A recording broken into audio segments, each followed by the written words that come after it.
الحمد لله نستعينه ونستغفره ونؤمن بك ونتوكل عليه ونثني عليك الخير ونشكرك ولا نكفرك وإياك نعبد ولك نصلي رب اشرح لي صدري ويسر لي أمري واحلل عقدة من لساني يفقه قولي اللهم صل على سيدنا محمد صلی اللہ علیہ وآلہ وسلم۔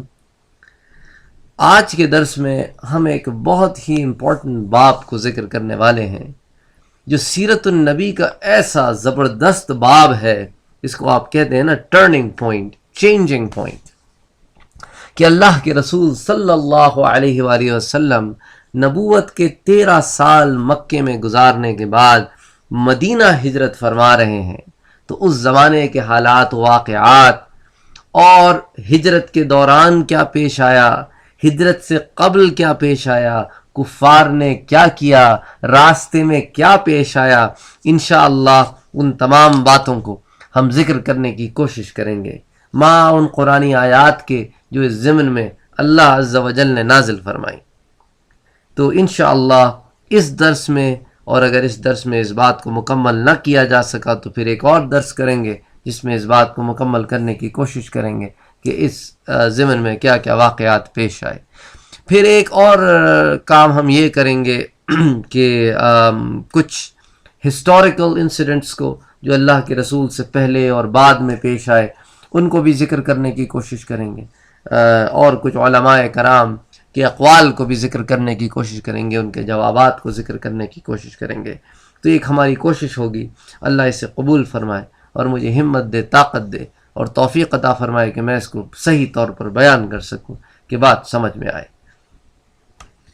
پچھلے درس میں ہم نے یہ پڑھا کہ صحابہ کرام نے مختلف ٹولیوں، جماعتوں اور فیملی کے ساتھ اکیلے مختلف حالات میں ہجرت کی۔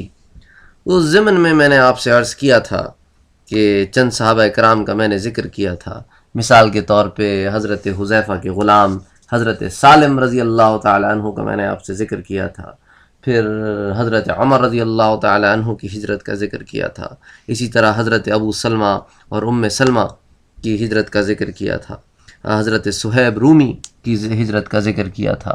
تو بہرحال اسی طرح ابن اسحاق کہتے ہیں کہ حمزہ بن عبد المطلب اور زید بن حارثہ اور ابو مرثد کنانہ بن حسین اور ان کا بیٹا مرثد غنویان، یہ سارے کے سارے جو حضرت عمر کے حلیف تھے، اور رسول اللہ کے دونوں غلام انسا اور ابو کبشہ، تو یہ بھی ہجرت کر کے یہاں پہ تشریف لائے اور مقام قبا میں ٹھہرے۔ اسی طرح ابن اسحاق سے مروی ہے، وہ کہتے ہیں کہ عبیدہ بن حارث اور ان کے بھائی طفیل اور حسین، مصطح بن اثاثہ اور اسی طرح دیگر حضرات، انہوں نے بھی پھر ہجرت کی اور قبا میں آ کے ٹھہرے۔ پھر ابن اسحاق یہ بھی روایت کرتے ہیں کہ حضرت عبد الرحمن ابن عوف رضی اللہ تعالی عنہ نے مہاجرین ہی میں سعد بن ربیع کے پاس قیام کیا، اور اسی طرح وہ لکھتے ہیں کہ زبیر ابن عوام اور ابو صبرہ بن ابی رحم، منظر بن محمد بن عقبہ اور اسی طرح اور لوگوں نے بھی مدینے کی طرف ہجرت فرمائی۔ اس لیے میں نے آپ سے ذکر کیا تھا کہ سارے واقعات اور سارے حالات، اور بھی کئی صحابہ کرام ہیں جن کا ذکر ابن اسحاق نے کیا ہے، ان سب کے واقعات کو نقل کرنا یہاں پہ بہت مشکل ہو جائے گا۔ تو انشاءاللہ اب ہم اللہ کے رسول صلی اللہ علیہ وآلہ وسلم کے ہجرت مدینہ کے واقعے کی طرف آئیں گے۔ ابن اسحاق سے مروی ہے، وہ لکھتے ہیں کہ مکہ معظمہ میں کوئی ایسا شخص مسلمان نہیں بچا تھا جو ہجرت کر سکتا ہو اور اس نے ہجرت نہ کی ہو۔ وہ لوگ جو مجبور تھے، لاچار تھے، جو نہیں کر سکتے تھے، وہ تو تھے، لیکن سوائے 2 لوگوں کے جو ہجرت کرنے پر قادر تھے اور ابھی تک ہجرت نہیں کی تھی اللہ کے رسول کے علاوہ، وہ حضرت ابو بکر اور حضرت علی تھے۔ حضرت ابو بکر صدیق رضی اللہ تعالی عنہ نے تو کئی دفعہ اجازت چاہی اللہ کے رسول سے کہ حضرت مجھے اجازت دیجئے کہ میں ہجرت کروں، لیکن اللہ کے رسول ہمیشہ ان سے یہی کہتے کہ دیکھو ابا بکر، جلدی نہ کرو، عجلت نہ کرو، ہو سکتا ہے ان قریب اللہ تعالیٰ تمہارے لیے بھی ہجرت کے لیے کوئی ساتھی پیدا فرما دے۔ اور ابو بکر کی بھی شان دیکھے نا، حضرت ابو بکر یہ سوچ کر خوش ہو جایا کرتے کہ کاش وہ ساتھی اللہ کا رسول ہی ہو۔ اللہ اکبر۔ دوسری طرف قریش نے جب دیکھا کہ لوگ مکہ چھوڑ چھوڑ کر مدینے کی طرف جا رہے ہیں اور مدینے میں ان کو ایک قوت مل رہی ہے اور وہاں پر جمع ہو رہے ہیں اور ان کی تعداد بڑھ رہی ہے، تو انہوں نے بھی یہ کیا کہ انہوں نے بھی پھر ہجرت کے لیے رکاوٹیں ڈالنی شروع کر دیں۔ جیسا کہ مثال کے طور پہ آپ پچھلے درس میں حضرت صہیب رومی کا واقعہ پڑھ چکے ہیں، اور انہیں یہ اندیشہ بھی تھا کہ اگر مسلمان ایک جماعت ہو کر مدینے میں جمع ہو گئے تو ہو سکتا ہے وہ ہم پر حملہ کر دیں۔ تو انہوں نے حتی الامکان کوشش کی کہ اللہ کے رسول صلی اللہ علیہ وسلم کو، جو ان کے لیڈر ہیں، وہ مکے میں روکے رکھا جائے اور مدینے جانے والوں کو کسی طرح کاٹا جائے تاکہ ان کی دل شکنی ہو، اور پھر جو یہاں موجود ہیں ان کو شدید ظلم کیا جائے کہ ان کی آٹومیٹکلی اپنے دین سے وہ پھر جائیں اور ان کی تعداد کم ہو۔ تو انہوں نے بہت کوشش کی کہ کسی نہ کسی طریقے سے مسلمان جو ہے وہ انڈر پریشر رہیں اور وہ کام نہ کر سکیں جو ان کو ڈر تھا کہ مسلمان ان کے خلاف کام کریں گے۔ اور دوسری طرف حضرت ابو بکر صدیق رضی اللہ تعالی عنہ نے 2 اونٹنیاں خریدیں 800 درہم میں، تو آپ یوں سمجھ لیں کہ 400 درہم کی ایک اونٹنی تھی، اور ان کو وہ ببول کے پتے کھلایا کرتے تھے تاکہ خوب سٹرونگ ہوں اور طاقتور ہوں، اور ان کو انہوں نے جناب بہت تیاری کے ساتھ اپنے ساتھ رکھا تھا۔ اور جب سے ان کو پتہ چلا تھا کہ ہجرت کرنی ہے اور حضرت صلی اللہ علیہ وسلم آپ کو ہجرت کرنے کی اجازت نہیں دے رہے ہیں اور کہتے ہیں کہ آپ کو اللہ ایک اچھا ساتھی دے، تو اور حضرت ابو بکر کی خواہش بھی تھی کہ اللہ کے رسول کے ساتھ وہ ہجرت فرمائے، اسی لیے انہوں نے 2 اونٹنیاں لیں کہ ایک پر تو میں جاؤں گا اور ایک پر میں اللہ کے رسول کو لے جاؤں گا۔ اور اسی دوران میں قریش نے دار الندوہ میں ایک سیکرٹ میٹنگ بلائی، اور دار الندوہ کے بارے میں ہم پہلے پڑھ چکے ہیں کہ یہ وہ پہلا پختہ مکان تھا جو مکے میں تعمیر کیا گیا۔ اللہ کے رسول صلی اللہ علیہ وآلہ وسلم کے آباء و اجداد میں ایک شخص ہیں قصی ابن کلاب، تو ان کے زمانے میں یہ تعمیر ہوا، جس کو ہم پچھلے دروس میں پڑھ چکے ہیں۔ اور اس کے بارے میں آپ کو کچھ اور بھی بتاتا چلوں تاریخی پس منظر میں، کیونکہ اب ہم اس کے بارے میں بات کر رہے ہیں، پھر بعد میں یاد رہے یا نہ رہے کہ قصی ابن کلاب کے بعد یہ مکان اس کے بیٹے عبد الدار کے حصے میں آیا۔ اس کے بعد بنی عبد الدار سے وہ حکیم ابن حزام کے پاس آیا، پھر حکیم ابن حزام سے حضرت امیر معاویہ رضی اللہ تعالی عنہ نے خریدا جب وہ حج کرنے کے لیے مکہ تشریف لائے، اور اس زمانے میں حضرت معاویہ بن سفیان نے اس کو 1,00,000 درہم میں خریدا تھا۔ اسی لیے حضرت عبداللہ ابن زبیر نے حکیم ابن حزام سے کہا کہ حکیم تم نے قریش کی عزت بیچ ڈالی، تو حکیم نے جواب دیا کہ بھتیجے اب تقوی کے سوا ساری کی ساری عزتیں ختم ہو چکی ہیں۔ اور اس عمارت کو اتنی عزت حاصل تھی کہ اس کا جو دروازہ تھا آپ یوں سمجھ لیں کہ وہ مسجد حرام میں سے تھا، اور جب کوئی مشورہ کرنا ہوتا تو اسی دروازے سے لوگ داخل ہوتے، اور انہوں نے ایک لمیٹیشن بھی لگا رکھی تھی کہ اس دروازے سے صرف وہی شخص داخل ہو جو 40 سال کی عمر سے تجاوز کر چکا۔ اور یہ دار الندوہ جو ہے نا، یہ آپ سمجھ لیں کہ حجر اسود سے قریب تھا۔ اور اس کو دار الندوہ کہنے کے پیچھے بھی ایک ریزن ہے کہ عربی زبان میں ایک ورڈ ہے ندی، جس کا مطلب ہوتا ہے کہ ایسی جگہ جہاں پر ایک گروپ جمع ہو، ایک جماعت جمع ہو مشورے کے لیے۔ اور دار الندوہ کہنے کا مقصد ہے کہ یہاں پہ کئی مشورے کیے جاتے ہوں، کئی جماعتیں آتی ہوں، ملتے ہوں، بڑے بڑے مسائل حل ہوتے ہوں، تو دار الندوہ اس کا نام رکھ دیا گیا۔ اور اس میں بڑے بڑے آپ سمجھ لیں جو مکے کے بڑے بڑے قبائل تھے کہ بنی عبد الشمس اور بنو ہاشم اور بنو نوفل اور بنی عبد الدار، بنی اسد، بنی مخزوم، بنی سہم، بنی جمع، اور کئی دیگر قبیلے جو ہے وہ آتے تھے یہاں پہ، بیٹھتے تھے اور مشورے ہوتے تھے۔ ہر قبیلے کا ایک سردار تھا۔ لیکن خیر بہرحال جب یہ سیکرٹ میٹنگ بلائی گئی تو ابو جہل نے سب سے اعلیٰ اعلان کہا کہ دیکھو، اس میٹنگ میں صرف انہی لوگوں کو مدعو کیا جائے جن کا بنو ہاشم سے، بنو عبد المطلب سے، بنی عبد مناف سے کوئی تعلق نہیں، کیونکہ وہ اللہ کے رسول صلی اللہ علیہ وآلہ وسلم کے خاندان والے ہیں، اور وہ کیوں چاہیں گے کہ آپ صلی اللہ علیہ وآلہ وسلم کے خلاف ہم کوئی سازش کریں اور وہ اس میں ہمارے ساتھ شریک ہوں، وہ اللہ کے رسول کو جا کے نہ بتا دیں گے۔ اور دوسری بات کا خیال رکھو کہ اس میٹنگ میں کسی ایسے خاندان کا بھی کوئی آدمی جمع نہ ہوگا جس کی مدینے والوں سے کسی بھی قسم کی مصالحت ہے، کیونکہ ہم جو ابھی ڈسکس کرنے جا رہے ہیں وہ اللہ کے رسول کے بھی خلاف سازش ہے، وہ مدینے والوں کے بھی خلاف سازش ہے۔ تو خیال رکھنا کہ سیکرٹ میٹنگ میں کسی کو نہ پتہ چلے کہ ہم یہاں کیوں مل رہے ہیں، اور ہم یہاں مل رہے ہیں اور رات کے کسی وقت ملیں گے کہ جب لوگوں کو خبر نہ ہو، اور خیال کرو کہ ان لوگوں میں سے کسی کو نہ بلانا۔ اور جب انہوں نے اپنی میٹنگ شروع کی اور آپس میں بحث مباحثہ شروع ہوا اور لوگوں نے رائے دینی شروع کی، تو انہوں نے دیکھا کہ دروازے پر ایک آدمی کھڑا ہے، بڑا بزرگ اور بڑا باریش، اور اس نے ایسے موٹے بھدے کپڑے پہنے ہوئے ہیں اور اپنا تلوار اس کے کمر سے لٹک رہی ہے، اور دیکھو تو معلوم ہوتا ہے کہ کوئی سردار ہے، اور بڑا ذی شعور آدمی معلوم ہوتا ہے، بڑا فہم و ادراک ہے اس میں۔ تو انہوں نے سوچا کہ چلو اب اس کو بھی بلا لیتے ہیں۔ تو انہوں نے پوچھا اس شخص سے کہ یار تمہیں پہلے کبھی نہیں دیکھا، تم ہو کون؟ اس نے کہا کہ میں ایک نجدی شیخ ہوں۔ دراصل یہ شخص ابلیس تھا، شیطان تھا، جو شیخ نجدی کے روپ میں آیا تھا اور قریش کی مجلس میں ایز اے ہیومن بینگ شامل ہو کر وہاں پر اپنا مشورہ دینا چاہتا تھا، اور ایسا خد و خال ڈھال کے آیا تھا کہ اس کو دیکھ کر یہ گمان ہو کہ ہاں یہ واقعی ایک ایسا آدمی ہے جس کو اپنے مشورے میں شامل کیا جائے۔ اب یہاں ذہن میں ایک سوال پیدا ہوتا ہے کہ شیطان جو ہے وہ کسی بھی روپ میں آ سکتا تھا، اس کو بھلا شیخ نجدی کی صورت میں آنے کی کیا وجہ تھی؟ تو علماء کرام نے اس کا بھی جواب لکھا ہے کہ انہوں نے کہا کہ ابو جہل نے یہ اعلان کروایا تھا کہ دیکھو یہ ہماری خاص خصوصی میٹنگ ہے، تو خبردار تہامہ کے علاقے کا کوئی شخص اس میں شامل نہ ہو، یعنی کہ جو مکہ اور اس کے گرد و نواح کا علاقہ ہے، اس کا کوئی شخص اس میں شامل نہ ہو جس کو ہم سمجھتے ہیں کہ یہ جو ہے وہ اللہ کے رسول سے اس کا کوئی تعلق ہے، یا مدینے والوں سے کوئی تعلق ہے، یا جس کو ہم نہیں جانتے۔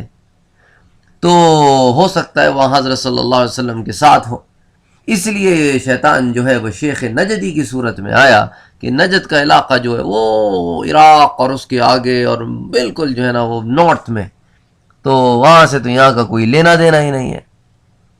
تو انہوں نے کہا کہ یار یہ تو آیا ہی اتنی دور سے ہے تو اس کا بھلا کیا تعلق ہوگا، تو اس کو بھی انہوں نے شامل کر لیا۔ تو اس کے بعد میٹنگ شروع ہوئی تو ابو جہل نے کہا کہ ماذا رأیکم، کہ بتاؤ بھائی اب اس معاملے میں تم لوگ کیا کہتے ہو۔ اچھا ذرا یہ بھی دیکھ لیں کہ چند نام جو علماء کرام نے اپنی کتابوں میں نقل کیے ہیں جو اس اجتماع میں بڑے نمایاں چہرے تھے، ان میں بنو مخزوم کی طرف سے ابو جہل بن ہشام شامل ہوا۔ اچھا بنی نوفل بن عبد مناف میں سے جبیر بن مطعم، طعیمہ بن عدی اور حارث بن عامر شامل ہوئے۔ اچھا پھر بنی عبد الشمس بن عبد مناف میں سے شیبہ بن ربیعہ، اس کا بھائی عتبہ بن ربیعہ، اور ابو سفیان بن حرب یعنی حضرت معاویہ کے والد ابو سفیان۔ اچھا پھر بنی عبد الدار میں سے نضر بن حارث، پھر بنی اسد بن عبد العزہ میں سے ابو البختری بن ہشام، زبع بن اسود اور حکیم بن حزام، پھر بنی سہم میں سے نبیہ بن حجاج اور ممہ بن حجاج، یہ دونوں بھائی تھے، ان کو حجاج کے بیٹوں کے نام سے بھی لوگوں نے بعض کتابوں میں نقل کیا ہے۔ اچھا اور بنی جمح میں سے امیہ ابن خلف۔ تو یہ بڑے بڑے سردار تھے جو یہاں جمع ہوئے، اور اتنی سیکرٹ میٹنگ کرنی تھی، اتنی بڑی میٹنگ کرنی تھی، تو انہوں نے بڑے بڑے سرداروں کو جمع کیا۔ اگر آپ آج کی کعبۃ اللہ کو ذہن میں رکھیں تو آپ یوں سمجھ لیں کہ باب فتح اور باب السلام کا جو درمیانی حصہ ہے نا، جو کعبے کو فیس کرتا ہے، یہاں پہ آپ سمجھ لیں حجر اسود اور کعبے کا دروازہ ہے، بس یہیں کہیں اس کے آس پاس جو ہے نا وہ دار الندوہ بنایا تھا انہوں نے، ان دونوں گیٹس کے درمیان کعبے کے قریب۔ تو خیر بہرحال جب ابو جہل نے سب سے پوچھا تو ابو البختری بن ہشام کہنے لگا کہ ایسا کرتے ہیں کہ ہم ان کو قید میں ڈال دیتے ہیں۔ تو شیخ نجدی نے کہا کہ یہ تو پھر تم بڑا برا کام کرو گے۔ تو ابو البختری نے کہا کیوں؟ ان کو اگر ہم قید کر دیں، ان پر پابندیاں لگا دیں تو اس میں برا کام کیا ہے؟ تو شیخ نجدی نے کہا کہ اللہ کے بندے، تم کیا سمجھتے ہو جو ان کے ہاتھ پر ایمان لائے ہیں وہ تم پر حملہ نہیں کریں گے، وہ ان کو یہاں سے چھڑا کے نہیں لے جائیں گے، تو سب نے کہا کہ ہاں بات تو تمہاری ٹھیک ہے. تو پھر ایک اور آدمی وہاں بیٹھا تھا، اس کا نام تھا اسود بن ربیعہ بن عمیر. وہ کہنے لگا کہ اچھا ایسا کرتے ہیں کہ ان کو ملک بدل کر دیتے ہیں، ختم، وہ یہاں رہیں گے ہی نہیں، تو مسئلہ بھی نہیں ہوگا، ہم آرام سے سکھ شانتی سے رہیں گے، ان کو جہاں جانا ہے جاؤ. تو شیخ نجدی نے کہا یہ تو اس سے بھی برا ہے. تو اس نے کہا کیوں بھائی، اب اس میں کیا مسئلہ ہے؟ اس نے کہا اللہ کے بندے، تم ان کو نکال دو، وہی تو وہ چاہتے ہیں، وہ مدینے میں جائیں گے، قوت بنیں گے، مکے پہ حملہ کریں گے، تمہاری تو ایسی تیسی بجا دیں گے. بھئی یہ بھی کوئی سلوشن نہیں ہے. اب پھر سب سوچنے بیٹھ گئے. تو ابو جہل نے کہا کہ دیکھو میرے پاس جو فیصلہ ہے نا وہ اب تم سب کو قبول ہوگا، اتنی زبردست بات سوچی ہے میں نے. تو شیخ نجدی نے کہا کہ اگر ایسی بات ہے تو بولو کیا بات ہے. اس نے کہا دیکھو ہم اتنے سارے قبائل کے لوگ ہیں، ہم کیا کرتے ہیں کہ اللہ کے رسول صلی اللہ علیہ وآلہ وسلم کو نعوذ باللہ قتل کر دیتے ہیں. اچھا ان کی طرف کے 3 قبیلے ہیں بس، ایک ہم اتنے سارے قبیلے ہیں، وہ 3 قبیلے ہیں، ہم سے کہاں لڑیں گے؟ بنو ہاشم، بنو عبد المطلب، بنو عبد مناف، بس. اور یہاں ہم اتنا قبیلہ ہے، اب وہ لڑتے تو نہیں ہم سے، ہاں وہ دیت مانگیں گے تو ہم سارے مال اکٹھا کر کے دیت دے دیں گے، ختم ہوگی بات. تو شیخ نجدی نے کہا ہاں یہ ہوئی نا بات، میرے خیال سے تو یہ سب سے بہترین کام ہوگا. وہ تو آیا ہی تھا آگ لگانے کے لیے، اس کا کام بن گیا. اب پھر شیخ نجدی کدھر ملتا ہے، وہ تو نکل گیا.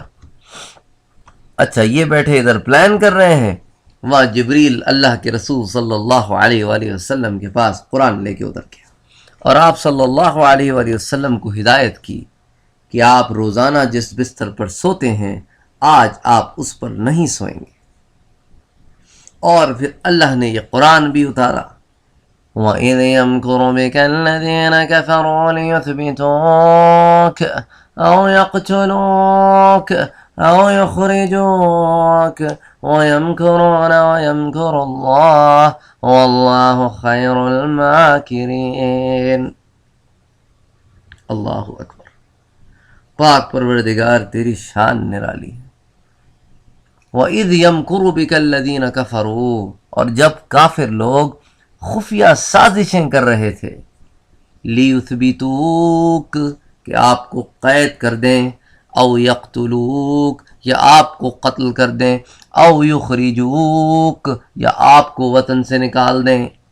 وَيَمْكُرُونَ اور وہ منصوبے بنا رہے تھے سازشی، وَيَمْكُرُ اللَّهُ اور ادھر اللہ بھی اپنی تدبیر فرما رہا تھا، وَاللَّهُ خَيْرُ الْمَاكِرِينَ اور اللہ بہترین مخفی تدبیریں بنانے والا ہے. اللہ اکبر.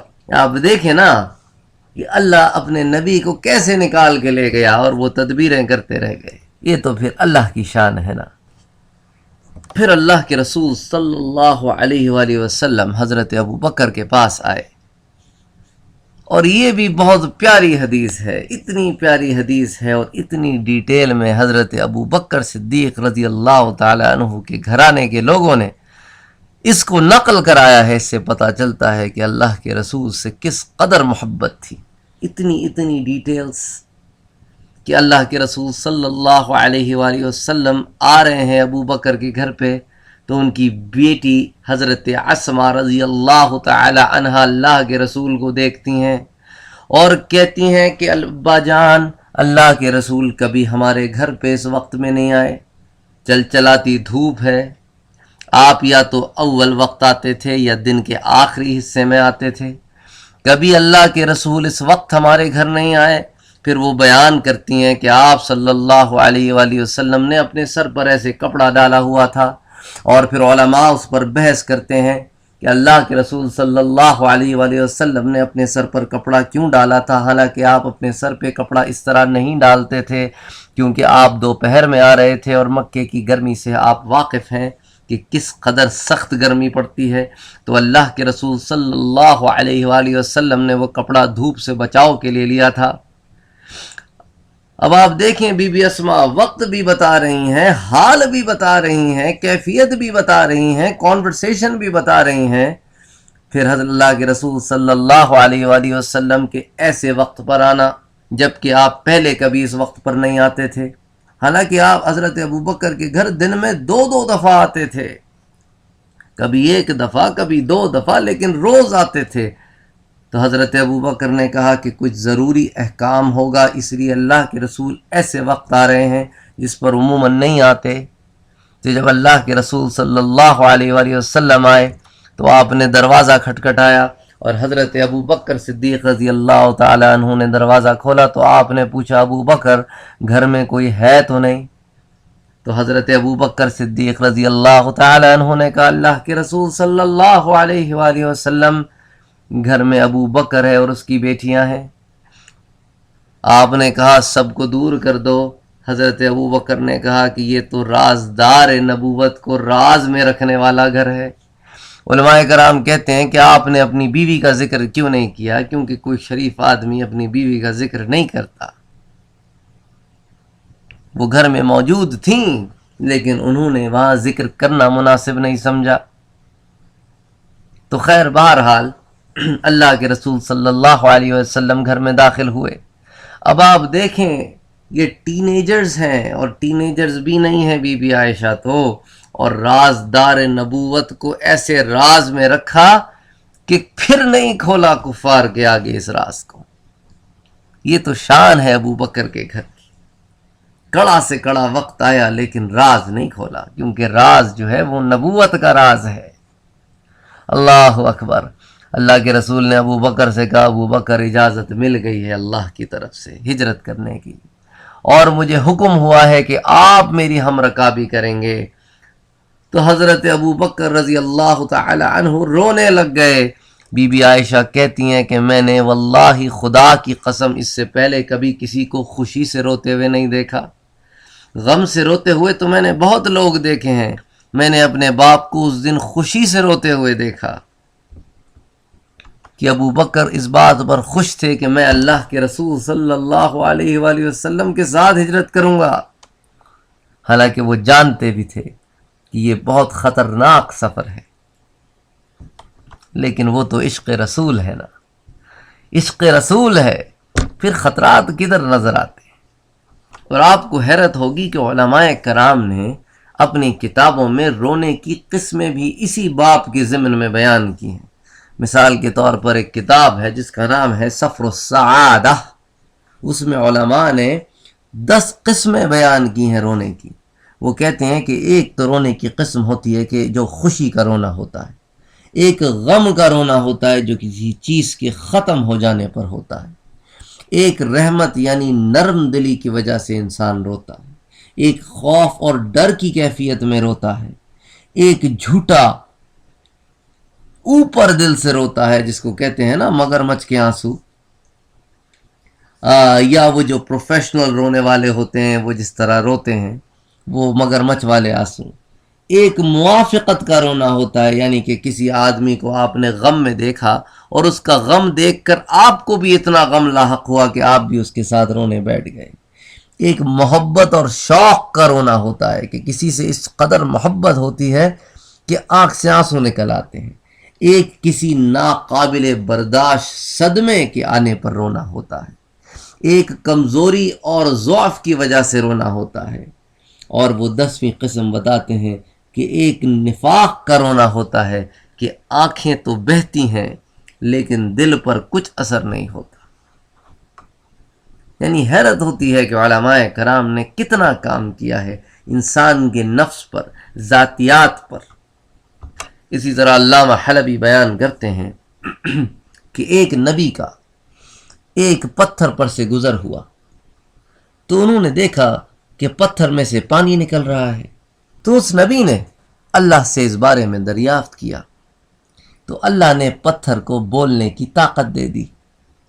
تو پتھر نے نبی سے کہا کہ جب سے میں نے سنا ہے کہ اللہ کے یہاں ایک زبردست آگ یعنی جہنم ہے جس کا ایندھن انسان اور پتھر ہے، تو میں اس خوف کی وجہ سے رو رہا ہوں، اور یہ پانی نہیں میرے آنسو ہیں۔ آپ اللہ تعالیٰ سے دعا فرمائیے کہ اللہ مجھے اس آگ سے پناہ میں رکھے۔ سو ان پیغمبر نے اس پتھر کی نجات کے لیے شفاعت فرمائی جسے اللہ نے قبول فرما لیا۔ پیغمبر نے فوراً ہی پتھر کو اس نجات کی خوشخبری سنائی اور وہاں سے آگے بڑھ گئے۔ پھر ایک مدت کے بعد ان کا پھر اس پتھر پر سے گزر ہوا تو دیکھا کہ پھر وہاں سے پانی نکل رہا ہے۔ تو انہوں نے اس سے کہا کہ پتھر، کیا میں نے تجھے خوشخبری نہیں دی تھی کہ اللہ نے تجھے نجات دے دی ہے اور اللہ تجھے جہنم کی آگ میں نہ جلائے گا؟ تو پتھر سے آواز آئی کہ اللہ کے نبی، میرے وہ آنسو ڈر اور خوف کے آنسو تھے اور میرے یہ آنسو خوشی اور مسرت کے آنسو ہیں۔ چنانچہ حضرت صلی اللہ علیہ وآلہ وسلم نے اسی بنا پر ابی بن کعب رضی اللہ تعالی عنہ سے فرمایا تھا کہ مجھے اللہ نے حکم فرمایا ہے کہ میں تمہیں فلاں سورت پڑھ کر سناؤں، اور اس کے بعد آپ نے سورہ بینہ ان کو پڑھ کر سنائی۔ یہ سن کر حضرت ابی بن کعب خوشی کی وجہ سے رونے لگے اور بولے، کیا وہاں میرا ذکر آیا تھا؟ اللہ اکبر! نہ ذرا کمال دیکھیں، نہ ذرا سوچ دیکھیں۔ وہ رونے لگے، کہنے لگے، کیا وہاں میرا ذکر آیا تھا؟ یعنی کہ اللہ نے میرا ذکر فرمایا تھا، اللہ نے میرا ذکر فرمایا تھا۔ اللہ اکبر! اللہ کسی بندے کا ذکر کر لے تو اس کے لیے کتنی بڑی بات ہوگی، اور ان الفاظ میں کرے کہ میرے فلاں بندے کو میری کتاب سے فلاں سورت سکھاؤ۔ اللہ اکبر! اور حضرت ابی بن کعب رضی اللہ تعالی عنہ کے بارے میں آپ پہلے پڑھ ہی چکے ہیں کہ اللہ نے ان کو بڑا لہن دیا تھا اور بڑی خوبصورت آواز دی تھی۔ خیر، بہرحال جب اللہ کے نبی صلی اللہ علیہ وآلہ وسلم نے حضرت ابو بکر کو یہ خوشخبری دی تو وہ کہنے لگے کہ اے اللہ کے رسول، آپ پر میرے ماں باپ قربان ہوں، آپ میری ان دونوں اونٹنیوں میں سے کوئی ایک لے لیجئے، اور میں نے یہ اونٹنیاں اسی دن کے لیے تیار کر کے رکھی تھیں۔ آپ صلی اللہ علیہ وآلہ وسلم نے کہا، ابو بکر، میں تم سے اونٹنی خریدوں گا اور میں قیمت پر لوں گا۔ اب یہاں پر یہ اشکال پیدا ہوتا ہے کہ یوں تو حضرت ابو بکر صدیق رضی اللہ تعالی عنہ حضرت پر اور دین کے لیے بہت روپیہ پیسہ خرچ کیا کرتے تھے، غلاموں کو چھڑانا اور بیواؤں کی مدد کرنا اور صدقات دینا۔ تو اس موقع پر حضرت صلی اللہ علیہ وآلہ وسلم نے حضرت ابو بکر سے کیوں کہا کہ میں اپنے اونٹ کے پیسے خود دوں گا؟ تو اس کے پیچھے علماء کرام نے یہ جواب لکھا ہے کہ حضرت اس معاملے میں تو روپیہ پیسہ قبول کر لیتے تھے، لیکن اس معاملے میں اس لیے قبول نہ فرمایا اور قیمت کی شرط لگائی کیونکہ آپ اپنی ہجرت کا پورا ثواب خود حاصل کرنا چاہتے تھے، کہ سواری بھی آپ کی ہو اور محنت بھی آپ کی ہو اور کوشش بھی آپ کی ہو اور سارا کے سارا اجر آپ کی محنت کا آپ کو ملے۔ اور حضرت ابو بکر صدیق رضی اللہ تعالی عنہ نے دین کے لیے بہت پیسہ خرچ کیا، اسی لیے حضرت کا ارشاد ہے کہ ابو بکر کے گھرانے اور مال سے زیادہ مجھ پر کسی کے احسانات نہیں ہیں۔ اور کتابوں میں یہ بھی ہے کہ جب حضرت صلی اللہ علیہ وآلہ وسلم نے حضرت ابو بکر سے قیمت کی بات کی تو حضرت ابو بکر پھر رونے لگے اور آپ صلی اللہ علیہ وسلم سے کہنے لگے کہ اللہ کے رسول، میرا مال بھی تو آپ کا ہی ہے۔ یہی تو ابو بکر کا مقام تھا جس کے مد نظر حضرت صلی اللہ علیہ وآلہ وسلم نے ابو بکر کے احسانات کا ذکر کرتے ہوئے فرمایا کہ ابو بکر کے سوا کسی شخص کا کوئی ایسا احسان نہیں ہے جس کا میں نے بدلہ نہ اتار دیا ہو، البتہ ابو بکر کے احسانات اتنے ہیں کہ ان کا بدلہ قیامت میں اللہ اتارے گا۔ اور اس اونٹنی کا جس کو حضرت صلی اللہ علیہ وآلہ وسلم نے ابو بکر سے خریدا، اس اونٹنی کا نام قصوہ تھا، اور حضرت صلی اللہ علیہ وآلہ وسلم کے انتقال کے بعد بھی یہ اونٹنی زندہ رہی، اور حضرت ابو بکر صدیق رضی اللہ تعالی عنہ کی خلافت کے زمانے میں یہ اونٹنی مری، اور اس کی قیمت 400 درہم تھی، جیسا کہ ہم پہلے پڑھ چکے ہیں کہ انہوں نے 800 میں 2 لی تھیں، تو ہر اونٹنی کی قیمت جو ہے وہ 400 درہم تھی۔ تو خیر، حضرت عائشہ رضی اللہ تعالی عنہ فرماتی ہیں کہ ہم نے جلدی ان دونوں اونٹنیوں کو سفر کے لیے تیار کیا اور ایک چمڑے کی تھیلی میں کھانے پینے کا سامان رکھ دیا۔ اس کے بعد حضرت صلی اللہ علیہ وآلہ وسلم نے سارا پلان حضرت ابو بکر صدیق رضی اللہ تعالی عنہ کو سمجھایا کہ دیکھو، ہم فلاں وقت پر نکلیں گے اپنے گھروں سے، اور فلاں مقام پر میں آپ کو ملوں گا، اور پھر ہم اس کے بعد فلاں مقام تک جائیں گے۔ اس کے بعد حضرت صلی اللہ علیہ وآلہ وسلم اور حضرت ابو بکر بنی ذیل کے قبیلہ ہوا کرتا تھا، اس کے ایک شخص سے ملے، اور وہ راہبری کا کام کرتا تھا، یعنی کہ وہ لوگوں کو راستہ بتاتا تھا، کیونکہ وہ کافی ماہر تھا، کیونکہ اس زمانے میں سڑکیں وڑکیں تو تھیں نہیں۔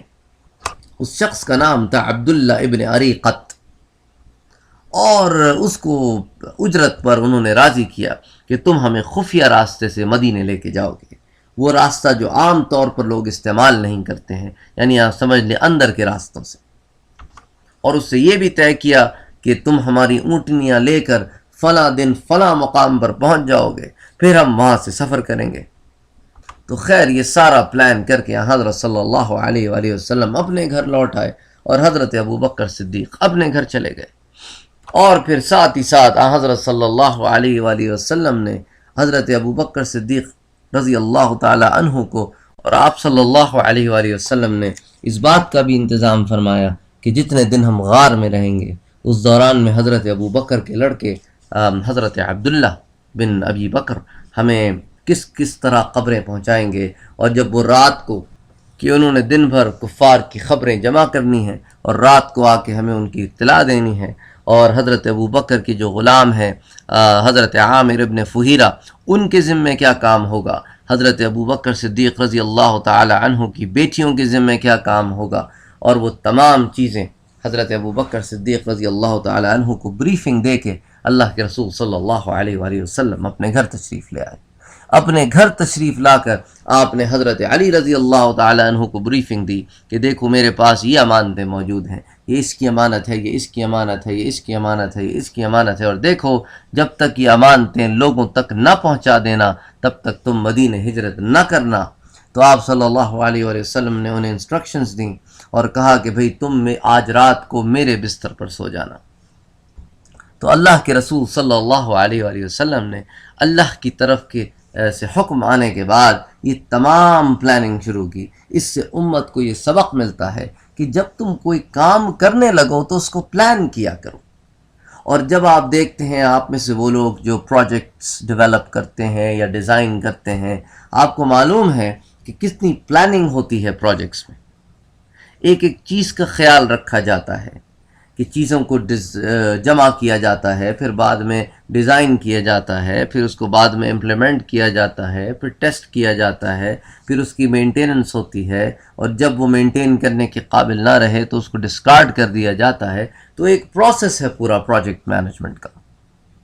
تو آپ صلی اللہ علیہ وآلہ وسلم بھی دیکھیں کتنے اہتمام کے ساتھ پلاننگ کر رہے ہیں تمام چیزوں کی، اور یہی امت کو بھی انہوں نے سبق دیا ہے کہ کوئی بھی کام ہو اس کو پلان کر کے کرو۔ تو غرض جب رات ہوئی تو حضرت علی رضی اللہ تعالی عنہ اللہ کے رسول صلی اللہ علیہ وآلہ وسلم کے بستر مبارک پر لیٹے، اور جو چادر مبارک آپ صلی اللہ علیہ وآلہ وسلم لیا کرتے تھے وہ اوڑھ کر وہ لیٹ گئے۔ بعض کتابوں میں ہے کہ وہ سبز چادر تھی، اور بعض علماء کرام نے یہ بھی لکھا ہے کہ یہ چادر جو ہے وہ حضرمی چادر تھی، یعنی کہ یمن کے قریب ایک علاقہ تھا حضرموت، اور ایک شہر تھا یا قبیلہ تھا، جو بھی آپ سمجھ لیں، تو یہ چادر وہاں سے بن کے آیا کرتی تھی، اس لیے اس کو حضرمی چادر کہتے تھے، یا اردو میں حضرمی چادر کہتے تھے۔ تو خیر بہرحال بعض علماء نے اپنی کتابوں میں یہ بھی لکھا ہے کہ یہ پہلے شخص ہیں جنہوں نے راہ خداوندی میں اپنے نفس کا سودا کیا اور اللہ کے رسول صلی اللہ علیہ وآلہ وسلم کی جان بچائی۔ غرض بیعت عقبہ ثانی کے 2.5 مہینے کے آس پاس کے زمانے میں دار الندوہ میں کفار نے جمع ہو کر یہ میٹنگ کی کہ اللہ کے رسول صلی اللہ علیہ وآلہ وسلم کے خلاف اب ہماری نئی حکمت عملی کیا ہوگی۔ اور اس کے بعد وہ رات آئی کہ جس رات انہوں نے آپ صلی اللہ علیہ وآلہ وسلم کے گھر کا محاصرہ کیا، اور علماء کرام نے اپنی کتابوں مثال کے طور پہ زاد المعاد میں یا السیر میں ان لوگوں کے نام بھی نقل کیے ہیں جن لوگوں نے حضرت صلی اللہ علیہ وآلہ وسلم کے گھر کا محاصرہ کیا۔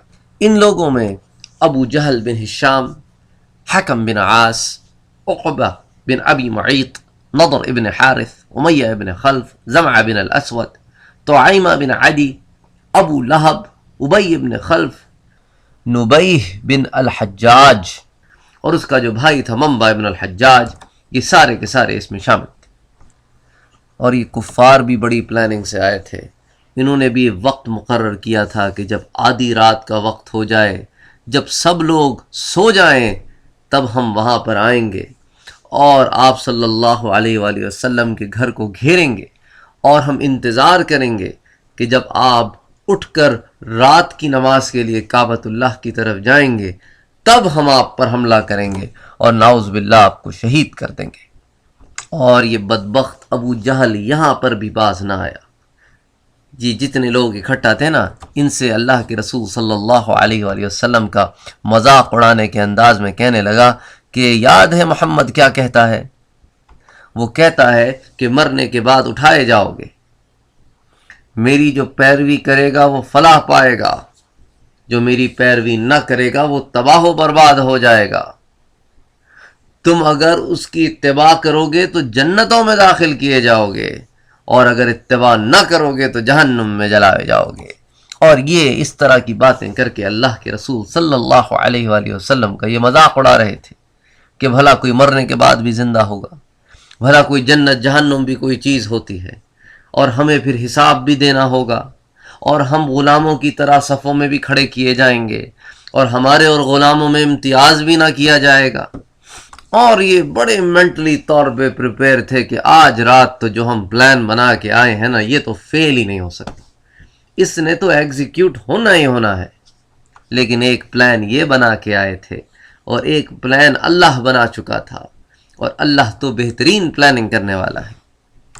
اب جناب یہ سارے کے سارے باہر کھڑے ہیں، اور جو گیپس ہوتے ہیں نا دروازوں میں، پرانے زمانے میں دروازوں میں ہلکے ہلکے گیپس ہوا کرتے تھے، تو ان میں سے اندر جھانک کر دیکھ رہے ہیں، اور پھر آپس میں یہ بھی کہہ رہے ہیں کہ دیکھو وہ جو لیٹا ہے نا بستر پر، یہ اللہ کا رسول ہی ہے، اور بتاؤ ان پر پہلا وار کون کرے گا۔ اور ابھی اس قسم کی باتیں کر رہے ہیں، یعنی مینٹلی طور پہ فلی پریپیئر ہیں، لیکن گھر کے اندر داخل نہیں ہوتے۔ تو یہاں ایک سوال اٹھتا ہے کہ وہ تو اتنی تعداد میں تھے، چاہتے تو گھر کے اندر بھی داخل ہو سکتے تھے، تو وہ گھر کے اندر کیوں داخل نہیں ہوئے، اور وہ باہر کیوں ویٹ کر رہے تھے؟ حالانکہ دیوار جو تھی نا گھر کی، وہ بھی کوئی ایسی لمبی نہیں تھی، چھوٹی سی دیوار تھی، تو اس کو اگر چاہتے تو آرام سے پھلانگ کے اندر چلے جاتے۔ اب آپ کافروں کے منہ سے گھر میں نہ گھسنے کی وجہ دیکھیے جو کتابوں میں علماء نے نقل کی ہے۔ اللہ اکبر، نہ اتنی شرم و حیا تو ان میں بھی تھی۔ پتہ ہے وہ کیا کہنے لگے کہ تمہیں شرم نہیں آتی؟ عرب تھو تھو کرے گا تم پر کہ تم دیواریں پھلانگ کر گھر میں داخل ہوتے ہو، جبکہ اس کے گھر میں اس کی بیٹیاں اور عورتیں موجود ہوں۔ ذرا غور تو کریں نا، ذرا غور کریں، یہ وہ جاہل ہیں جو زمانہ جاہلیت کے بدترین لوگ ہیں، لیکن ان کو بھی اتنا خیال ہے کہ جب گھر میں عورتیں موجود ہوں تو داخل نہیں ہوتے۔ اور آج کے مسلمان کو کیا ہو گیا ہے؟ نہ شرم ہے، نہ لحاظ ہے، نہ حیا ہے، جو مرضی چاہے کرتا پھرتا ہے۔ پھر آپ صلی اللہ علیہ وآلہ وسلم اپنے گھر سے نکلے، ایک روایت کے مطابق ہے کہ اپنے گھر کی کھڑکی سے نکلے، اپنے گھر کے مین گیٹ سے نہیں نکلے بلکہ کھڑکی سے نکلے، اور سامنے ہی وہ بدبخت ابو جہل موجود تھا۔ لیکن اللہ نے اپنا کتنا بڑا کرم کیا، اپنے نبی کو معجزہ عطا فرمایا۔ اللہ کے رسول صلی اللہ علیہ وآلہ وسلم سورہ یاسین تلاوت فرما رہے ہیں، اور یہ سورت اتنی بابرکت صورت ہے، اتنی بابرکت صورت ہے کہ حضرت صلی اللہ علیہ وآلہ وسلم سے روایت ہے کہ آپ صلی اللہ علیہ وآلہ وسلم نے سورہ یاسین کی فضیلتیں بیان کرتے ہوئے فرمایا کہ اگر اس کو خوف زدہ شخص پڑھے گا تو اس کو امن حاصل ہو جائے گا، اگر بھوکا پڑھے گا تو اس کا پیٹ بھر جائے گا، ننگا پڑھے گا تو اس کو لباس حاصل ہو جائے گا، پیاسا پڑھے گا تو اس کو سیرابی حاصل ہوگی، اور بیمار پڑے گا تو اس کو شفا ہوگی۔ اتنی خوبصورت صورت ہے۔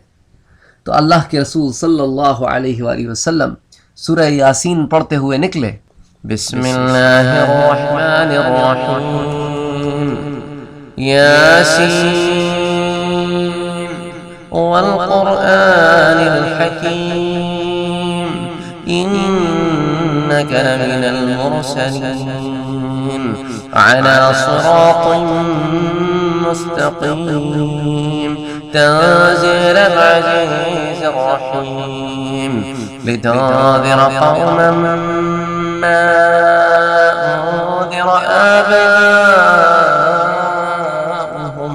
فهم غافلون لقد حق القول على أكثرهم فهم لا يؤمنون إنا جعلنا في أعناقهم أغلالا فهي إلى الأذقان فهم مقمحون وجعلنا من بين أيديهم سدا ومن خلفهم سدا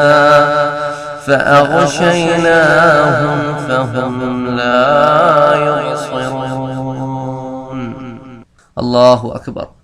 تو میرا مدنی صلی اللہ علیہ وآلہ وسلم سورہ یاسین پڑھ کے نکل گئے، اور یہ وہ 9 آیتیں ہیں جو آپ نے تلاوت فرمائیں. ویسے تو اس صورت کی ساری آیتیں ہی بڑی خوبصورت ہیں، ویسے تو اللہ کا پورا قرآن ہی بڑا خوبصورت ہے، لیکن ان 9 آیتوں میں سے جو آخری آیت ہے نا، اللہ اکبر، وہ تو ایسی زبردست اور طاقتور آیت ہے.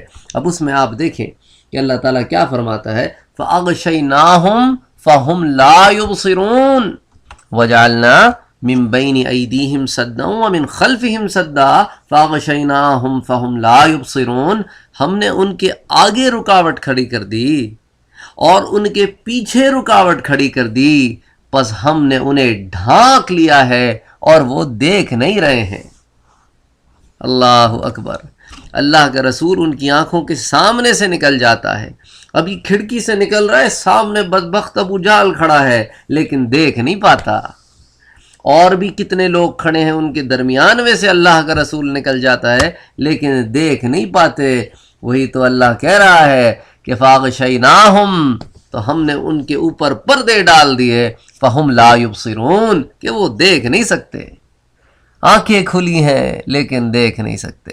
ہم پہلے بھی تو پڑھ چکے ہیں نا یہ بات، جب ابو لہب کی بیوی وہ ہاون دستے کا دستہ اٹھا کر لائی تھی، سورہ لہب جب اتری تھی، تو اللہ کے رسول صلی اللہ علیہ وآلہ وسلم ابو بکر کے برابر بیٹھے ہیں، لیکن وہ آ کے کیا پوچھتی ہے ابو بکر سے، کہتی ہے وہ تمہارا دوست کدھر ہے. اللہ اکبر. وہ بات بھی تو ہم پہلے پڑھ چکے ہیں نا. پھر آپ نے اپنے دستے مبارک میں مٹی اٹھائی اور ان کے سروں پر ڈالتے ہوئے ان کی صفیں چیرتے ہوئے نکل گئے، اور وہ کھڑے ہیں لیکن آپ کو دیکھ نہیں سکتے. اور اللہ کے رسول یہ کہتے ہوئے نکل رہے ہیں، میں تجھے جانتا ہوں، تو انہی میں سے ایک ہے. اور یہ آیت بھی قرآن کی پڑھ رہے ہیں، وَجَعَلْنَا مِن بَيْنِ أَيْدِيهِمْ سَدًّا وَمِن خَلْفِهِمْ سَدًّا فَأَغْشَيْنَاهُمْ فَهُمْ لَا يُبْصِرُونَ. واہ رے پروردگار تیری شان. اور مقررہ وقت پر وہاں سے حضرت ابو بکر بھی نکلے، وہاں اللہ کے نبی بھی نکلے، دونوں نے جہاں ملنا تھا وہاں ملے. اور پھر اب ہدایت ہے کہ ابو بکر ساتھ نہیں چلنا، ابو بکر ساتھ نہیں چلنا، فاصلہ رکھ کے چلنا ہے. اور جو دیکھے تو اس کو یہ پتہ نہ چلے کہ دونوں ساتھ جا رہے ہیں. یہ حکمت ہے. اللہ کے رسول سکھا رہے ہیں کہ مومنوں، حکمت سے کام لیا کرو، جذبات سے کام نہ لیا کرو. اور حضرت ابو بکر صدیق رضی اللہ تعالی عنہ اللہ کے رسول کو اپنے ڈسٹنس پہ اپنی نگاہ کے سامنے رکھتے ہوئے چلے جا رہے ہیں. اچھا، راستے میں ایک وہ بدبخت کافر مل گیا، کہتا ہے ابو بکر اس وقت کدھر جا رہے ہو، اتنی رات کو، تمہارا تو یہ معمول نہیں ہے. اور ابو بکر یہ جو سامنے جا رہا ہے یہ کون ہے؟ تو حضرت ابو بکر ہے نا، صدیق ہے. اللہ اکبر. وہ تو صدیق ہے نا، اب وہ جھوٹ کیسے بولے؟ تو انہوں نے کہا کہ یہ جو سامنے جا رہا ہے نا یہ راستہ دکھلاتا ہے. سمجھے؟ وہ آدمی سمجھا کہ ابو بکر کہیں جانا چاہ رہا ہے اور وہ راستہ دکھا رہا ہے، اور حضرت ابو بکر کے کہنے کا مقصد تھا جو ہدایت کا راستہ دکھاتا ہے. یہ بھی ایک آرٹ ہوتا ہے، ذو معنی بات کرنا، کہ آپ اپنا مقصد بیان کر رہے ہیں، سامنے والا جو چاہے سمجھے. تو خیر بہرحال اب اللہ کے رسول صلی اللہ علیہ وآلہ وسلم جب تھوڑا سا دور نکل گئے آبادی سے، تو اب ابو بکر کے عشق کا آپ ذرا اندازہ کریں. حضرت ابو بکر کا عشق، کبھی اللہ کے رسول کے پیچھے چلتے ہیں، کبھی اچانک دائیں آ جاتے ہیں، کبھی اچانک بائیں آ جاتے ہیں، کہیں اچانک سامنے آ جاتے ہیں. اللہ کے رسول پوچھتے ہیں ابو بکر یہ کیا ہے؟ تو کہنے لگے اللہ کے رسول میں ڈر رہا تھا کہ کہیں کوئی دشمن گھات میں بیٹھا ہو اور آپ پر حملہ کر دے، تو میں آپ کے پیچھے آ جاتا ہوں. پھر مجھے خیال ہوتا ہے کہیں دائیں نہ ہو تو دائیں آ جاتا ہوں، پھر خیال ہوتا ہے کہیں آگے سے نہ آئے تو آگے آ جاتا ہوں، پھر کہیں خیال آتا ہے کہ لیفٹ سے نہ آئے تو لیفٹ چلا جاتا ہوں. دائیں بائیں آگے پیچھے ہر جگہ یہ ہوتے ہیں پروانے. یہ عشق صدیق ہے. خدا کے لیے اس کو کوشچن نہ کیا کرو. یہ تو اللہ کے رسول کے صحابہ ہیں، وہ جانتے ہیں اللہ کے رسول کا مقام، اور اللہ نے ایسے ہی تھوڑی ابو بکر کو ذمہ داری دے دی تھی. وہ بھی نبی کی ذمہ داری کہ ابو بکر تم نے نبی کو حفاظت سے پہنچانا ہے. کتنی بڑی ذمہ داری ہے. پھر حضرت ابو بکر دیکھتے ہیں کہ اللہ کے رسول صلی اللہ علیہ وآلہ وسلم کے پیر جو ہے نا اس پہ زخم آ گیا ہے، ورم آ گیا ہے، خون نکل رہا ہے. اچھا اللہ کے رسول نے ایک اور ہدایت کی کہ ابو بکر ایسا کرو کہ پورا پاؤں نہ زمین پہ نہ رکھو، کبھی کہیں آگے کا حصہ رکھو، کبھی کہیں پیچھے کا حصہ رکھو. کیوں؟ کیونکہ یہ جو قریش ہے نا یہ بڑے اچھے قیافہ شناس ہیں. پاؤں دیکھ کر پتہ لگا لیتے ہیں کس کا پاؤں ہے اور کدھر گیا ہے. تو جب پاؤں پورا نہیں پڑے گا تو وہ اب ان کا علم فیل ہو جائے گا، کیونکہ پاؤں پورا نہیں ہے. انگلیاں تو کسی دو آدمیوں کی بھی ایک جیسی ہو سکتی ہیں، یا ایڑی دو آدمیوں کی ایک جیسی ہو سکتی ہے، پورا پاؤں الگ ہوگا نا. تو اب اسی کیفیت میں چل رہے ہیں. تو اللہ کے رسول صلی اللہ علیہ وآلہ وسلم سے ابو بکر رضی اللہ تعالیٰ عنہ نے فرمایا میرا مدنی آپ کی یہ تکلیف مجھ سے دیکھی نہیں جاتی، ایسا کیوں نہیں کریں کہ آپ میری پیٹھ پہ سوار ہو جائیں اور پھر ہم غار چڑھیں، ہم پہاڑ چڑھیں اور غار میں جائیں. آپ اگر کبھی مکے گئے ہوں اور آپ نے غار ثور اگر دیکھا ہو تو آپ کو اندازہ ہوگا کہ کتنی مشکل ہے اکیلے اس پہاڑ پہ اس زمانے میں چڑھنا. وہ کوئی آسان پہاڑ نہیں ہے. تو آج کے زمانے میں اتنی سہولتوں کے باوجود اتنا مشکل ہے. اس زمانے میں رات کا وقت ہے اور ابو بکر جا رہا ہے اور اوپر اللہ کا رسول ہے. کتنی حفاظت اور احتیاط سے لے جانے کی ضرورت ہے. اور پھر وہ چڑھتا ہے اور کوئی جوان بھی نہیں ہے. اللہ کے رسول سے 2 سال چھوٹے تھے. اللہ کے رسول اگر 53 ایئرز کے تھے تو ابو بکر 51 ایئرز کے تھے. ٹھیک ہے. تو یہ اللہ کے رسول صلی اللہ علیہ وآلہ وسلم کے پروانے ہیں. تو وہ لے کے چڑھ گئے. اچھا اب اسی اسنا میں دیکھیں اب کفار کا کیا حال ہے. اب وہ کافر کھڑے ہیں وہیں، وہ دیکھتے ہیں درانتوں میں سے جھانک کر کے حضرت علی تو ابھی سو رہے ہیں، حضرت رسول اکرم صلی اللہ علیہ وسلم سو رہے ہیں، کیونکہ اللہ کے رسول کے بستر پہ تو حضرت علی لیٹے تھے چادر لے کے. تو اب ان کو یہی ہے کہ ابھی اللہ کے رسول سو رہے ہیں، اٹھیں گے تو پھر ہم حملہ کریں گے. تو اسی اسنا میں ایک شخص ان کے پاس سے گزرا. اس نے کہا اللہ کے بندوں یہاں کیوں کھڑے ہو، کس کا انتظار کر رہے ہو؟ کیونکہ یہ تو خفیہ میٹنگ تھی نا، اب ہر ایک کو تو نہیں پتا تھا ان کا پلان. تو انہوں نے کہا ہم محمد مصطفیٰ صلی اللہ علیہ وآلہ وسلم کا انتظار کر رہے ہیں.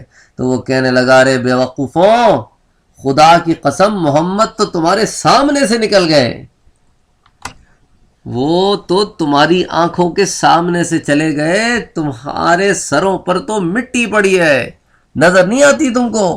اب انہوں نے جناب جلدی جلدی اپنے سروں پہ دیکھا تو سب کے سروں پہ مٹی ہے اور اس کو جھاڑنے لگے. اچھا پھر اللہ کی قدرت حکمت عملی کہ اللہ نے اللہ کے رسول کو کھڑکی سے نکلنے کا حکم دیا، صدر دروازے سے نہیں نکلے. اچھا پھر اس میں ایک اور روایت کچھ لوگ شامل کرتے ہیں. وہ کہتے ہیں کہ اللہ کے رسول صلی اللہ علیہ وآلہ وسلم کی ایک باندی تھی جن کا نام تھا ماریہ، خادمہ تھی، اور ان کا لقب تھا ام رباب. انہوں نے آپ صلی اللہ علیہ وآلہ وسلم کو دیوار پہ ایسے چڑھایا تو آپ صلی اللہ علیہ وسلم پھر دیوار پھاند کر اتر گئے۔ تو کچھ لوگ کھڑکی والی روایت کے قائل ہیں، کچھ اس روایت کے قائل ہیں۔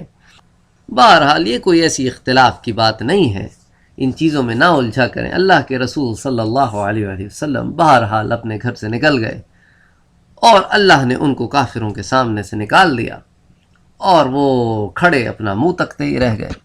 پھر جب انہوں نے اپنے سروں پر سے مٹی جھاڑی تو انہوں نے کہا یار ذرا دیکھیں تو صحیح، ایک آدمی جو کہہ رہا ہے بات اس میں سچائی بھی ہے کہ نہیں۔ اب انہوں نے جو جھانک کے دیکھا تو انہوں نے کہا یار یہ تم عجیب بات کرتے ہو، وہ دیکھو اللہ کے رسول سو رہے ہیں، نظر نہیں آتا تم کو؟ اب وہ انتظار کر رہے ہیں، سوچ رہے ہیں اب کریں تو کیا کریں، اور اب اللہ کے رسول تو اس وقت تک اٹھ جاتے ہیں۔ ابھی وہ یہ سوچ ہی رہے تھے کہ ابھی ہم اندر جا کے چلو حملہ کرو، معاملہ ختم کرو، کب سے انتظار کر رہے ہیں کھڑے ہوئے کہ حضرت علی رضی اللہ تعالی عنہ اٹھ گئے۔ تو انہوں نے جو دیکھا کہ حضرت علی ہیں تو کہنے لگے او خدا کی قسم وہ آدمی سچ کہتا تھا کہ اللہ کے رسول تو نکل گئے، یہ تو علی ہے۔ تو وہ دوڑے حضرت علی کے پاس اور کہنے لگے کہ اللہ کے رسول کدھر ہیں، این رسول اللہ؟ تو حضرت علی نے کہا مجھے کیا معلوم کدھر ہیں، اور بات بھی حق تھی، حضرت علی کو تھوڑی معلوم کہ اللہ کے رسول ابھی کہاں ہوں گے اس وقت۔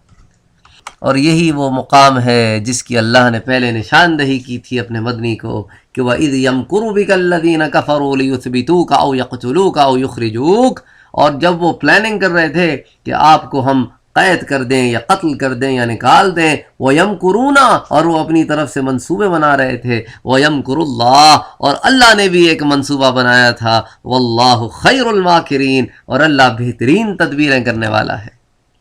تو اللہ نے کیسے اپنے حبیب کو نکال لیا، اور یہ کھڑے تکتے رہ گئے جو اتنے شور تھے، اتنا ان کو کنفرم تھا کہ آج کی رات تو یہ پلان فیل ہی نہیں ہو سکتا، فول پروف ہے۔ اللہ نے ان کے فول پروف کو فول کر دیا۔ اور یہ جو جتنے اپنے تئیں بڑے ہوشیار بنتے تھے نا کہ ہم نے تو ایسا پلان بنایا ہے اور ویسا پلان بنایا ہے، یہ ابو جہل اور حکم ابن العاص اور عقبۃ ابن ابی معیط اور نضر بن الحارث اور امیۃ بن خلف، ابن الغیطلہ اور زمع بن الاسود اور طعیمہ بن عدی، ابو لہب، ابی بن خلف اور حجاج کے دونوں بیٹے، یہ سارے کے سارے وہیں کھڑے رہ گئے اور اللہ کے رسول صلی اللہ علیہ وآلہ وسلم نکل گئے، اور اس کے بعد ابو جہل کو سوجی۔ اب آپ یہ دیکھیں کہ ابو جہل نے جو الفاظ کہے، اب کافر ہے لیکن بات کیا کرتا ہے، کہتا ہے سنو اگر اپنے گھر پہ نہیں ہے تو ابو بکر کے گھر پہ ہوں گے، دوڑو۔ اور وہ سارے بھاگے حضرت ابو بکر صدیق رضی اللہ تعالی عنہ کے گھر پر پہنچے، اور وہ بدبخت دروازہ پیٹنے لگا ابو جہل۔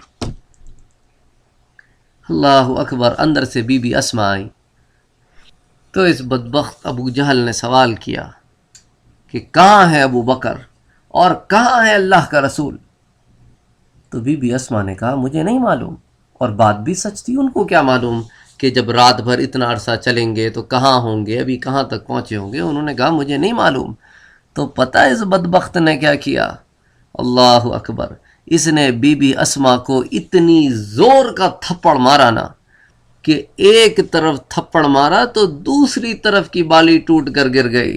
اللہ اکبر۔ پھر بھی بی بی اسما نہ بولی، خاموش رہی، کیونکہ راز نبوت تھا۔ اب جناب ان کے تو پیروں کے نیچے سے زمین ہی نکل گئی کہ اب اللہ کے رسول ہمارے ہاتھ سے نکل گئے، اب ہم کہاں ڈھونڈیں؟ مکہ کوئی ایسا پلین فلیٹ تھوڑی ہے، اگر آپ نے مکہ دیکھا ہو تو اس میں وادیاں ہیں، پہاڑ ہیں، اور میلوں میل تک پہاڑی سلسلہ ہے، اور پھر اس کے علاوہ پہاڑوں میں ڈھونڈنا اور غار اور یہ اور وہ اور رستے، کوئی اس زمانے میں کوئی نیویگیشن سسٹم یا جی پی ایس وغیرہ یا سیٹلائٹ سسٹم تھوڑی تھا کہ آپ کسی کو ٹریک کر سکیں، بہت ہی ڈفرنٹ قسم کا زمانہ تھا۔ تو اب وہ بڑے پریشان ہوئے کہ اب اللہ کے رسول کو کیسے ڈھونڈیں۔ اچھا، اللہ کے رسول نے بھی ایک حکمت عملی یہ کی کہ آپ نے جو غار چنا وہ غار ثور ہے۔ اگر آپ مکے سے تھوڑے بہت واقف ہوں تو غار ثور جو ہے وہ یمن کی طرف پڑتا ہے، مکے کے نچلے علاقے میں ہے، اور مدینہ جو ہے، اب یوں سمجھ لیں کہ مکے کے سدن طرف ہے غار ثور، اور مدینہ جو ہے وہ ناردن طرف، نارتھ میں ہے مکے کے۔ تو آپ کو پتا تھا کہ وہ دیکھیں گے تو مجھے نارتھ میں دیکھیں گے، کیونکہ میں تو نارتھ پہ جا رہا ہوں نا، تو میں چھپوں گا تو کہیں نارتھ میں چھپوں گا، اسی لیے آپ ساؤتھ میں چھپے کیونکہ یہاں تو ان کا خیال ہی نہیں جانا۔ تو آپ صلی اللہ علیہ وآلہ وسلم نے یہ حکمت عملی بھی اختیار کی، تو آپ نے اسی لیے بالکل الٹ راستہ اختیار کیا، اور یہ کوئی 5 میل کی مسافت پہ ہے، تو یہ 5 میل کا راستہ طے کیا آپ صلی اللہ علیہ وآلہ وسلم نے اس پہاڑ کے دامن تک، اور پھر غار ثور میں آپ چلے گئے۔ اور چونکہ اس راستے میں پتھر بہت زیادہ تھے اور اسپیشلی نوکیلے قسم کے، اسی لیے آپ کے پاؤں زخمی ہو گئے تھے، کیونکہ ایک تو آپ پنجوں پر بھی چل رہے تھے۔ تو خیر بہرحال اللہ کے رسول صلی اللہ علیہ وآلہ وسلم کی سواری حضرت ابو بکر بنے اور آپ کو اوپر تک لے گئے، اور لوگ جو ہے وہ ابو بکر کی شان کی پہ انگلی اٹھاتے ہیں، جیسا کہ ایک جاہل کسی عالم سے پوچھ بیٹھا کہ یار یہ جو آپ کہتے ہیں نا کہ ابو بکر اپنی پیٹھ پر سوار کر کے اللہ کے رسول کو اوپر تک لے گیا، پہاڑ پہ دوڑ کے چڑھ گیا، اور آپ اس کو ابو بکر کی فضیلت میں شمار کرتے ہیں، تو اس طرح تو اللہ کے رسول گدھے پر بھی بیٹھے اور گھوڑے پر بھی بیٹھے اور اونٹ پر بھی بیٹھے۔ تو اس عالم نے کہا یہی تو تم سمجھ نہیں پائے اللہ کے بندے، ہمارا تو یہ ایمان ہے، جس اونٹ پر اللہ کا رسول بیٹھا وہ اونٹوں میں افضل ہے، جس گھوڑے پر بیٹھا وہ گھوڑوں میں افضل ہے، جس گدھے پر بیٹھا وہ گدھے سے افضل ہے، اور جس انسان پر بیٹھا وہ انسانوں میں سب سے افضل ہے۔ اللہ اکبر، تم صدیق کی شان پر کیچڑ اچھالتے ہو۔ انشاءاللہ اگلے درس میں پھر ہم ان تمام واقعات کو جمع کرنے کی کوشش کریں گے کہ غار میں جو پیش آئے، اور پھر اس کے بعد آگے کا جو سفر ہوا مدینہ کی طرف۔ وما علینا الا البلاغ، اللہم صلی علی سیدنا محمد وعلی آلہ وصحبہ وبارک وسلم وصلوا علیہ وسلموا تسلیما۔